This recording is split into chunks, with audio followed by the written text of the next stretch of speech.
These days, they stand as historic relics, enduring evidence of human ingenuity. But during Nevada's early mining days, they were necessary tools.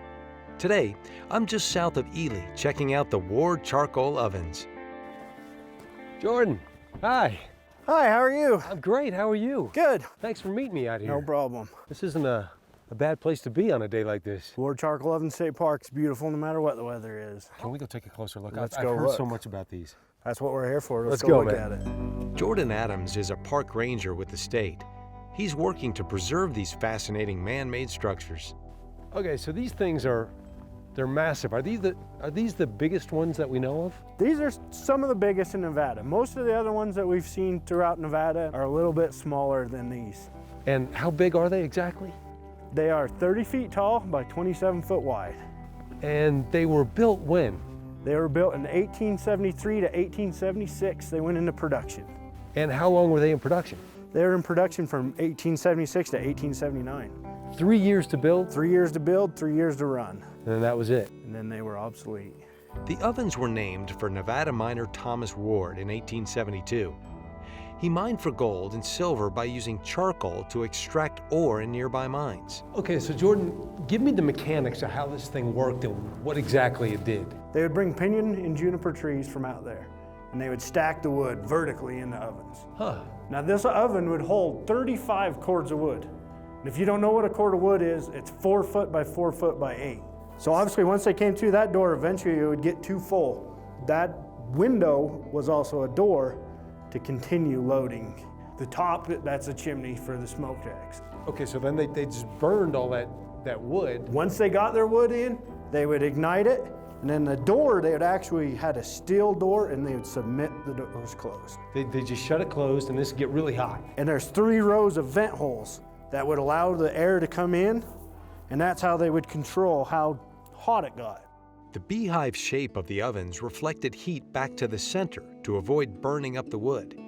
So Jordan, they've got the wood in here. It's burning hot. What are they trying to do? What are they trying to make? You're trying to get the wood to make charcoal, so you need it to smolder. You can't have it a burning fire. And they use the charcoal, why? For what? For fuel in the smelters to process the ore, Okay, which was nearby? which was in the nearby town of Ward. So they're cramming this thing with 35 cords of juniper wood, Uh-huh. getting it super hot to make charcoal to take over to the mine. Yep. It would take 10 days. They'd actually plug up all the holes, the fire goes out.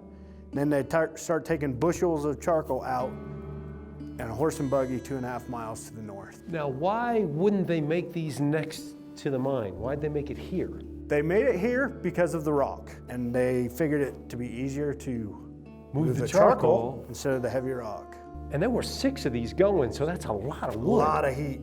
Yeah, for 10 days, every 10 days you did 35 cords of wood times 6 ovens.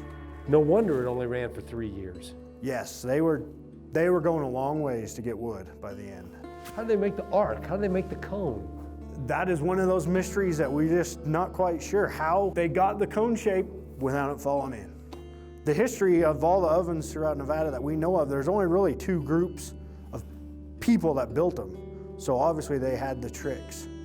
The Chinese and the Italians were experts at building ovens. That's who made these? These were built by Italians. What materials were needed to pull this off? The rock is a mixture of a volcanic and with some quartz in it. If you look real closely, you can see lots of shiny little quartz pieces. Oh, yeah. It's very unique to Nevada. And they're all different because it's all handmade. It's handmade. Everything was done by hand, from carving out the rocks to building them. So incredible. When these went out of service, did they serve a purpose? Yeah, after they went out of service in 1879, they were basically left for anyone to use for 100 years.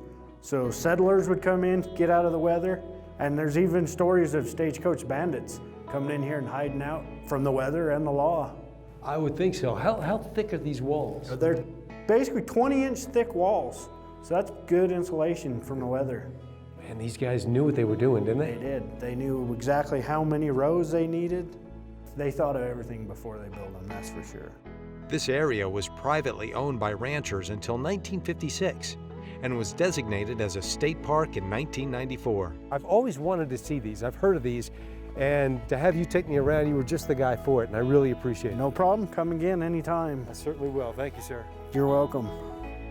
Everybody knows that Nevada is filled with natural beauty and wonder, but sometimes if you look just hard enough, you can find history and man-made ingenuity in one spot.